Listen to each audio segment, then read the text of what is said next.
Welcome back to episode 2 of In Crisis South Africa. We have a very special guest with us today. Melany, welcome. I'd like you to tell the viewers a little bit about yourself. Thank you, Ileana. I live in Johannesburg. I was born in Johannesburg and I still work in Johannesburg. So I've grown up in this part of the world and I work in this part of the world.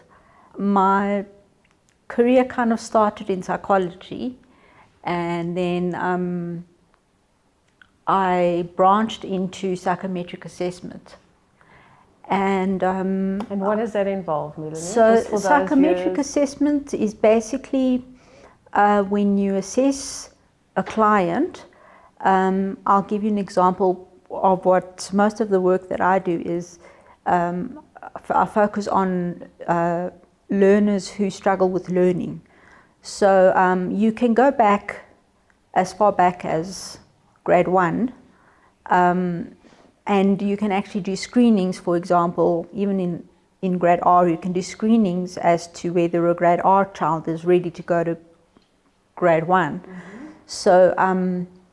So for me that is critical, because over the years what I've found is that a lot of the time children are left behind in terms of their skills and their fundamental skills. And I'm talking about the fundamental skills of reading and spelling, and reading being at the top. So I have a special interest in learning, special needs and learning, because my first job, which I went into after I qualified as a psychometrist, I was working at a remedial school called School of Achievement, and I was there for 5 years, and I was part of the remedial team, which consisted of the psychologists, educational psychologist, psychometrist, which was me at the time. And then you had your speech therapist, your occupational therapist, and your remedial therapist that worked as a team. And we would work with the children daily as a team, and we would guide them as to their learning needs. So we would go back and we would try, and some children would be fortunate to go into remedial schools at the beginning of their learning journey. And they would be children where parents are more aware of their development, and they pick up that their children are lagging.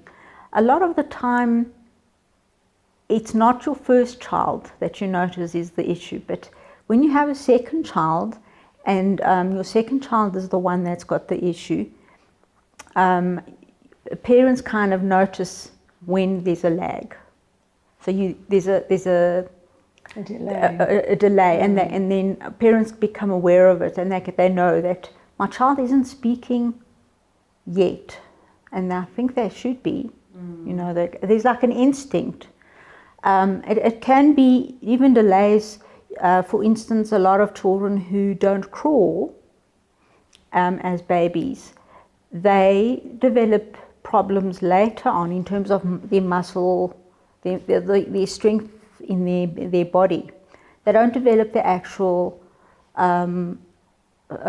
functioning of muscle tone that they need for when they go into school and they have to sit in a desk and they have to, focus using their muscle to sit still and work, for example. But to go back to the remedial, so as a psychometrist, I worked a lot with learning difficult problem children, and I would do a lot of the assessments, the screening, for example, to see, does this child have learning problems? Does this child need learning intervention, for example? Or intervention could also be if a child, for example, you assess a child and some of the things that you pick up are like ADHD, attention deficit, for example. They can't concentrate. Some of what we term today is attention deficit disorder, or if your child can't sit still for significant amount of time, then it's also hyperactivity that's the problem. So my job was to just assess and screen for any of those symptoms. And why is it important that you pick it up fairly early on? I mean, what implications does that have if it's not, as you say, picked up early on? Implications maybe for their learning later on, or even kind of mental health issues. What have you seen in your experience? So ideally, one should be picking up these problems early. So grade 1, grade 2, as they go into their formal learning school. So not a lot of children in the past would go to preschool. They would go to grade 1. For example, I never went to nursery school when I was at the level of 4 and 5 years old. Both of my brothers, my older brother, who's 3 years older than me, and then my younger brother, who was 5 years younger than me, they both went to preschool, but I didn't.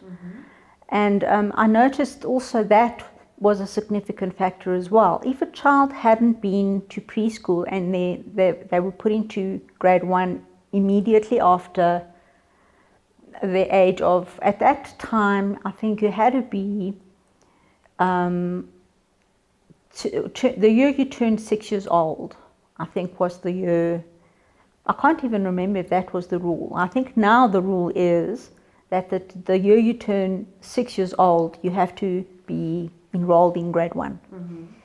So if you, for example, when I went to school, I was going to turn 6 in March. So I was only 5 when I started. And it was my first time away from my mom. I hadn't been to preschool. So my personal experience was I struggled with school. And I struggled with the learning and the adaptation of being away from my home context with my mom and going into school immediately, like dropped off at school, and that I think maybe that might be where my awareness of the need to pick it up early came from, my personal experience, because it can lead to anxiety. Yes, is what you say. because it leads to anxiety, because you can see the people, the children, the other children that you're around, your peers, the others who are developing faster, who can read better, who can grasp things quicker, and they can learn easier. Versus you have a paragraph in front of you and you're trying to read it, but you're not reading it as efficiently as others, and you know it, from the way people react, or also from the way that the teacher reacts to you. And you I know if you're a sensitive child, it affects you emotionally if you know that you're not at the level of your peers. And it must affect your sense of self, And self-esteem. yes, it affects it definitely affects your self-esteem, especially if you're at that young age and you don't really know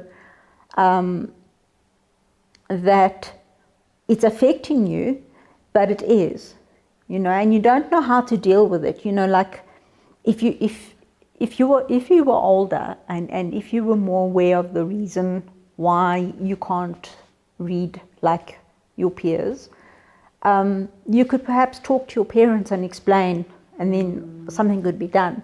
But for example, those years there weren't therapists around, and they didn't have the support. And they didn't have the supports. So children would be left behind. Thankfully, I was able to get through my schooling and I passed. And Melany, can I just ask you from a personal experience and also leading into, the work that you do, the impact that, as you say, the response, the teacher's response, the parents' response, which can often be very negative. For you, I mean, did that impact on you? And in terms of what you see now, I mean, why is it important to obviously be aware of how we respond to children that do experience difficulties? Well, for me personally, I had a high achieving brother. My older brother was a high achiever, and he would glide through his studies, and he was able to do his maths and science and his English, and it would flow, for him. It came with ease. Yeah, it came with ease for him. I struggled with maths throughout my schooling, and I loved the subject, but I was afraid of it because I couldn't perform like he did, and I always compared myself to him. Mm-hmm. And I noticed I did that in class as well. I noticed that I lagged behind in terms of my maths, to such an extent that in matric, in grade 12, I felt so anxious about my performance in maths that after the first term, I was so scared I was going to fail maths that I dropped. At that stage, you did standard grade and higher grade maths. And lower grade. Yeah. So I dropped from higher grade to standard grade, and I think that was the worst decision I ever made. And I wasn't given guidance as to maybe do extra lessons, because now what we do for children is we say extra lessons for the classes that you struggle with, especially maths and science and English even now. You support them, you help so them. You do support, and the support is what the issue is for me, that grew from my experience because of the emotional impact it has on the child. And it's your whole self that it affects. It affects how you interact with your peers of the same level. The peers that are in your classroom of the same age. So you compare yourself because you keep comparing. Inadequate or yes, incapable. And the feelings of inadequacy and incapability are the ones that seem to come up without you wanting it to, without you wanting to judge yourself, or you don't even know that you're doing it. You have these feelings of, and my experience was to withdraw. So I withdrew, and I know that can be one of the consequences. Some kids do withdraw. And that's what I noticed in my career as a psychometrist when I was doing the assessments, how children would react to their learning issues. And how do they react? So some might withdraw. So some will either withdraw, and so they will not speak openly about how they're feeling, so they speak less. They interact less with other children. So instead of at playtime they play, they might spend the time alone. So they isolate themselves. So that affects their well-being. Yes. So that affects how you feel inside of yourself. It also affects how people see you and how people react to you. So they might, a lot of the time, children, unfortunately, they react negatively to things that they find difficult. So they either lash out at you, they make sure that they don't include you in their crowd, for example. Like she's a little bit weird, or and you kind of feel that might not actually be happening, but that's how you feel, and you don't even know that you're feeling like that until maybe socially it's so socially it affects you. It affects how you approach your work. So you don't land up working at the level that you can work, because recently I came across my grade 12 certificate, and I was quite surprised. I couldn't remember what it was, but I loved my favorite subjects were history and biology and English, and I was getting distinctions in history right at the end in matric. But the weirdest thing is I was doing so well in history that I was functioning, or I was performing at the same level as the person who was top of the class in terms of our grade. Mm-hmm. Her name was Juliet van Dal, and I'll never forget her because she won maths, she won all the prizes. She won maths, she won science, she won history in the end. I was going to get the history prize. And my maths, I had dropped to standard grade. I mean, that was huge, and it hurt me afterwards, you know, when I realized I hadn't received the guidance as to don't drop it, rather keep it there, and let's just do a bit of extra this, you know. But anyway, I got a standard grade. I got a C for standard grade maths, but I got a D for biology, which I loved, and I got a D for English, which I also loved. So it impacted on even those subjects. And then I never realized it until now, when I saw it recently, how my work had actually been impacted by the rest of how I was feeling. So how my history, you can't perform. You can't to the perform. Same level. And I had a lot of anxiety. I had a lot of anxiety during my schooling. And what happened in my history experience in matric was my prelim South African history paper. I had a panic attack, like I don't understand how or what happened, and so I got a D in my prelim history South African exam. I got an A in my world history, because history was South African and world history. So I eventually got a C for it, and I lost my prize. So, but it did affect your performance. It affected my performance. So what I found in terms of my psychometric assessment with children was an understanding of my experience, because when you're not performing at the level that you can actually perform, and sometimes it's things that affect you are the very basic things that you haven't grasped adequately through the years. Now, in learning, the basic foundation of learning is reading. And it happens with mathematics as well. You have to have the basics of it for you to understand it at different levels. So it builds. Foundation. But I took the English side of things, and I took the reading side of things. And I noticed, as I was going through my career and working with the children, that a lot of children were being pushed into further grades without the foundational skills that they needed.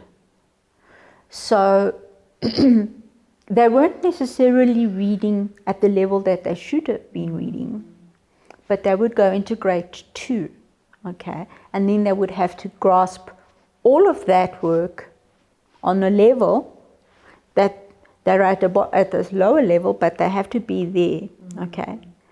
And when that happens, you lag behind for the rest of your career as your learning career, and it sets you back. And recently I put a lot of stuff together in terms of support for learning, because for me learning is a sacred thing, because it's what it helps you to make sense of what you need to learn, what you need to take in. It also helps you make sense of what's going on around you. If you can't read, you cannot make sense of the basic stuff that that's there that you need to learn. A lot of children have this tendency, if very intelligent children who have this problem. So this problem isn't because you are lacking in aptitude or in ability. It's because you're lacking in the skill to be able to do something. You haven't been taught that You skill. haven't been taught that skill. So the learning, the special needs, isn't because you can't do something. Of course you have the children who are developmentally delayed. Those are the children who have got problems where learning is a problem, but it's because of a developmental and a physiological thing that they cannot do. And their lagging is their developmental learning age is where it is below what it should be, but it's because they can't learn. There's a reason. There's a reason for it. You know, there's a lot of names that come across that you can label for those kind of disabilities. They're called disabilities, but the learning disability is something that you need the guidance of a remedial teacher who will teach you how to learn, who will teach you how to read, how to learn the basics of how a word looks and sounds. And so what you have to learn is the basics of what, for example, the sound is in a word like cat. Okay, and then the sounds in the word like cat is ka-at. That would be the absolute basic bottom line where you start to learn how to read. You kind of learn how it sounds, because words are made out of sounds. And that basic fundamental concept of learning is lost, or has been lost in a lot of contexts, because first of all, teachers are overwhelmed. For example, they put into a class and they've got 60 children, for example, 60 children of grade ones in a class. And you have like the handful of children who aren't ready to be in grade one, and they're put into grade one. And they're lost. And they're already in lost. that system. So that's how my career kind of evolved. So from there, I wanted to do more in terms of the reading, because that was like a passion for me, you know, the reading. And I thought, how can I help these children to read? And I stumbled upon a program that teaches that fundamental concepts of reading, that goes, and it's in color order. So you go from pink to green to blue to purple and so on. And I think there's 7 levels. And so you kind of master the levels at a time. And even if you're in grade 5, for example, and you are one of those children who was pushed forward, and you don't have the concepts of reading that you need to have, and you put into a class like the one that I would give, for example, I would take the child right back to the very beginning, and I would the basics, and teach them so that they grasp what they need to know from the beginning. You cannot learn a song from the middle to the end, and then it's the same for maths, okay? But I don't do the maths side, but that's what a maths teacher does as well. But your focus is on the reading. So, yeah. And with, I mean, I'm sure there's a decline in reading. You know, I think, you know, with things being done digitally, online. You know, there's a decline in children, I guess, in parents that read. So what are your thoughts around that? Because that's also the thing, is that the reading program that I run, I make sure that parents are involved. For example, if I have the fortune and hope that I do have the fortune to get in to where the child is in grade 1 or grade 2, I make sure that the reading becomes a ritual in the child's life. And why is it important? Because it needs to be acknowledged as an importance inside the child's world, not just in the school life, At home.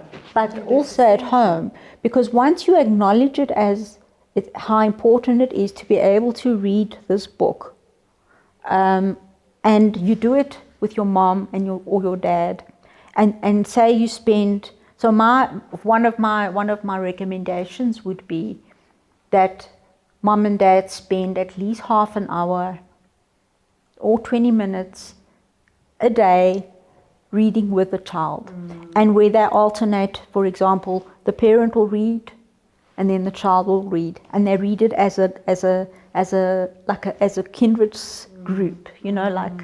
And it becomes it becomes a time where they spend with mom and dad, Sometimes, time to connect. Yeah, and it's a sacred time where they connect. Like if there's more than one child in the family, then that becomes that child's time with mom, or that child with dad. In this day and age, Melany, where parents are working, they come home, they're exhausted, they're in a bad mood. I mean, does this happen? Surely it must be a huge problem. It's very, very hard, because to get parents to be involved at that level is difficult. But it's essential. But it's essential. So I guide them carefully. I also guide in terms of where is homework being done, for example.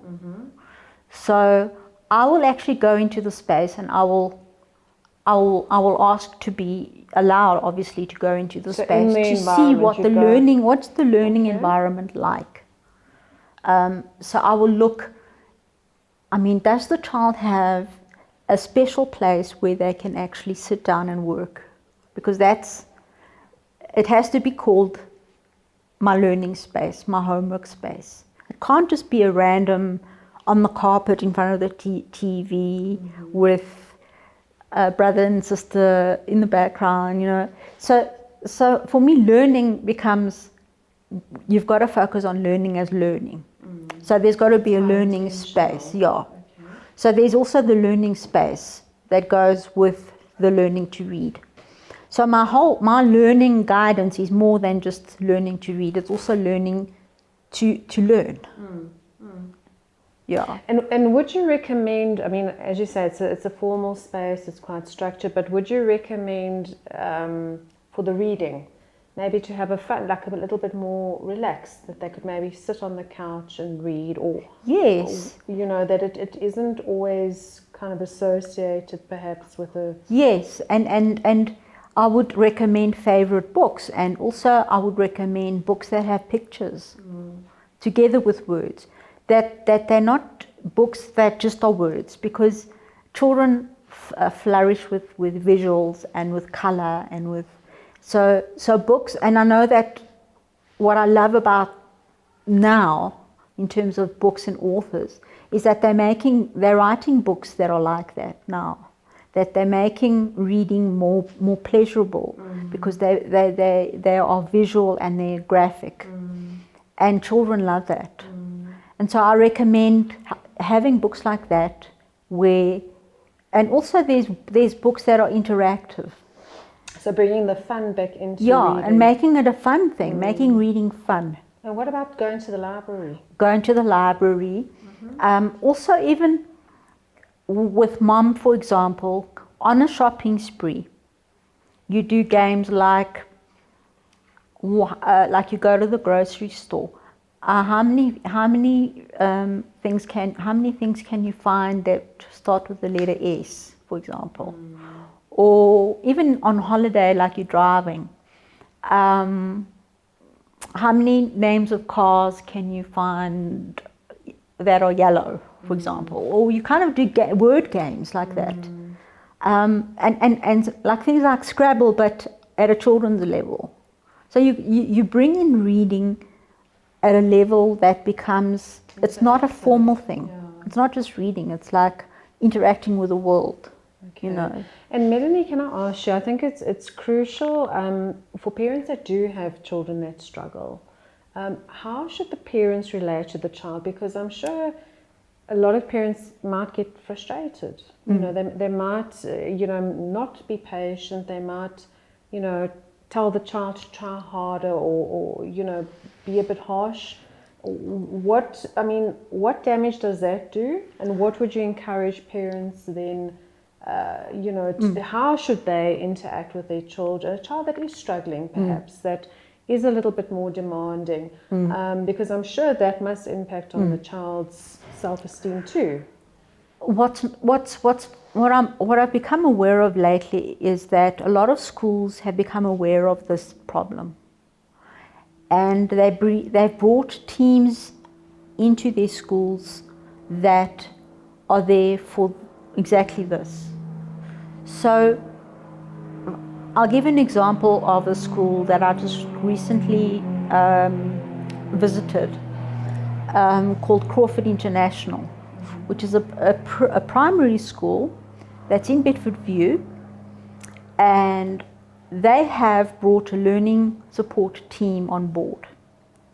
And so as soon as there is just, for example, if the parent isn't the one who finds the lagging, the teacher will be the one who does, and teachers are being made more aware of to pick it up. Teachers are now being more trained to do it. And even if you have teachers that, you see, as time evolved over the years, the awareness has also evolved.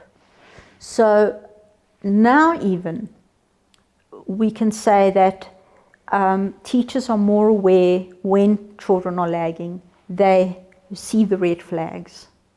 They are trained to do that. And that's the positive thing about education at the moment. And I'm very impressed at a lot of the schools that are bringing this on board. Is this, Melanie, in private schools? I mean, what about the rural schools out there? I mean, I think we face a bit of a crisis in South Africa.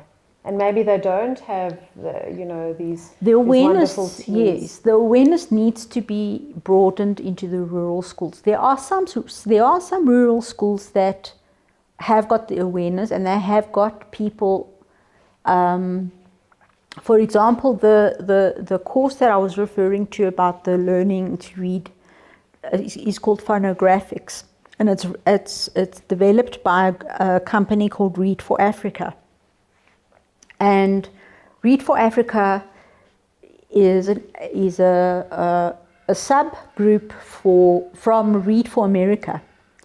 So the people who developed it in America, the Read for America, the person who developed the Read for Africa, Jennifer Taylor, she takes it into the rural areas. Yeah, she's taken it a lot into those areas. So some of the schools there are benefiting. Of course, there are others where it's not happening.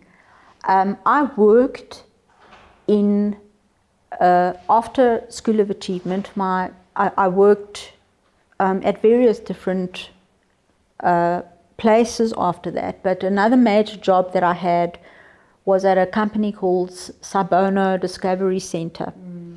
And they have a career center. They're based in Newtown, Johannesburg. And they have a career center there. And they also have a career team. And they go out and they do outreach into the rural areas.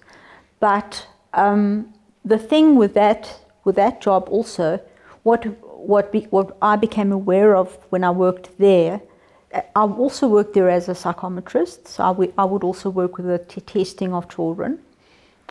We would go into the lowest performing, academic performing schools. For example, the very last project we did before I left was we went to the 5 least performing matric schools in Gauteng.